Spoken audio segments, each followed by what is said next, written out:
thank you for joining me today. I don't have the most subscribers on YouTube, but I definitely have the best ones. 8 bows, all under $200. Which bow is best for you? The number one question I get is, what bow should I buy? And thank you for all the support. By purchasing our archery products, this allows me to buy these bows having no affiliation with these companies so that I can give you honest reviews. Specs, speed, smoothness, snag ability, and sacrifice is the scale we are testing these bows to. Each person is different and each bow is different, meaning I don't know exactly what bow you will need, but my goal is to give you enough information so that you can make an educated choice on the next bow to buy. So let's get right into it.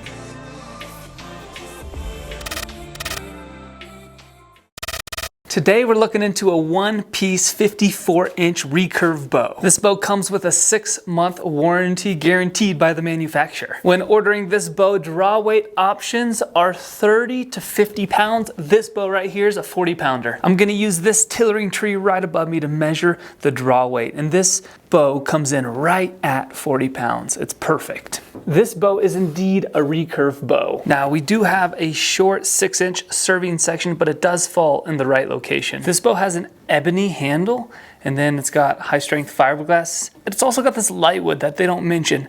From the looks of it, definitely looks like bamboo to me. Bamboo will have all those little dots in it more so, and maple won't have as much as those that little bit of grain, those little dots, those little dimples in it. I don't know exactly what's that called, but this wood right here, you can see those dimples, and I believe that is a bamboo core. On the limb tip, we do have fiberglass, both bamboo cores. Looks like fiberglass again. Some sort of white fiberglass is my guess, and then fiberglass on the outside. They stamped in that it's a 40-pound bow. Description clearly states that this is not a toy, so do not shoot people. I fully agree. So this bow is totally getting a 9 out of 10 on the specs. This bow has absolutely been the king on the snag ability test. 439 was the score. Second place was 424. Average is 406. This is taking 50 shots at a target and just scoring those shots. The highest I could get is 500. This got a 439, and it didn't only shoot well, it felt really good to shoot. And what's amazing about this one is that it's a 54-inch bow and it shot that smoothly. With a shorter bow, it's harder to make a comfortable shooting bow, but this one totally checked that box and made it really an enjoyable experience when shooting, and that helped my accuracy out quite a bit. So on the snag ability test, with these bows under 200 bucks, we're giving this one a 9 out of 10. When we come to the smoothness on this bow, I'm not disappointed again. It's such a short bow, but the handle feels so good.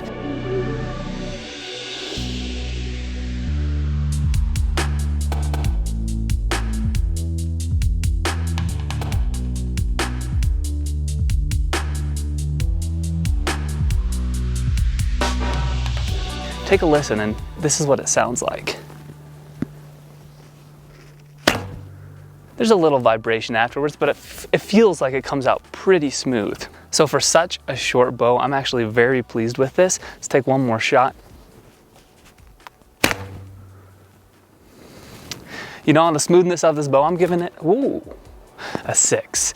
You know, it's not quite a 7. It has that lag of vibration, but the shooting experience is better than a 6, I would say, just because of how comfortable and perfect the handle feels.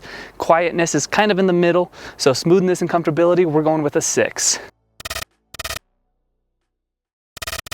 This is a chronograph. It's what I use to test speed. Just shoot an arrow through those wiry things and it'll tell you how fast the arrow is going in feet per second or meters per second. We've got 184 feet per second with this bow with a 10 grain per pound of draw weight arrow, meaning a 40-pound bow needs a 400 grain arrow.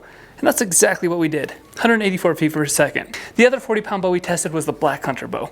That one came in at 191 feet per second. We also tested the SAS Pioneer, that's 40-pound draw. That one came in at 171 feet per second. The top archery bow was a 43-pound bow that came in at 180 feet per second. So this bow coming in at 184 feet per second is pretty good. It's not top notch, but it's pretty stinking good, and you're not going to tell a big difference with a bow that's 5 to 10 feet per second faster.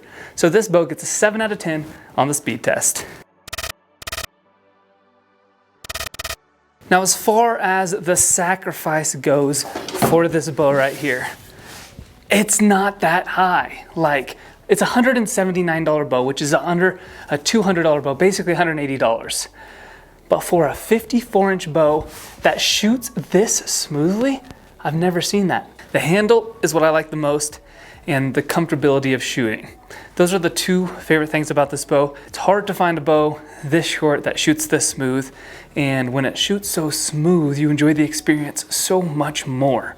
And that's why I think I really like this bow. In conclusion, this bow gets a 39 out of 50 on the Shatterproof Archery score.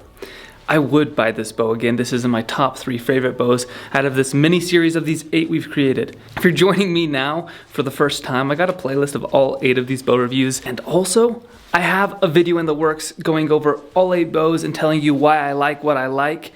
All in one video. I'm gonna recap everything. And then you can go to the individual videos if you want the in-depth reviews. But the Shatterproof score doesn't exactly equal how much I like the bow.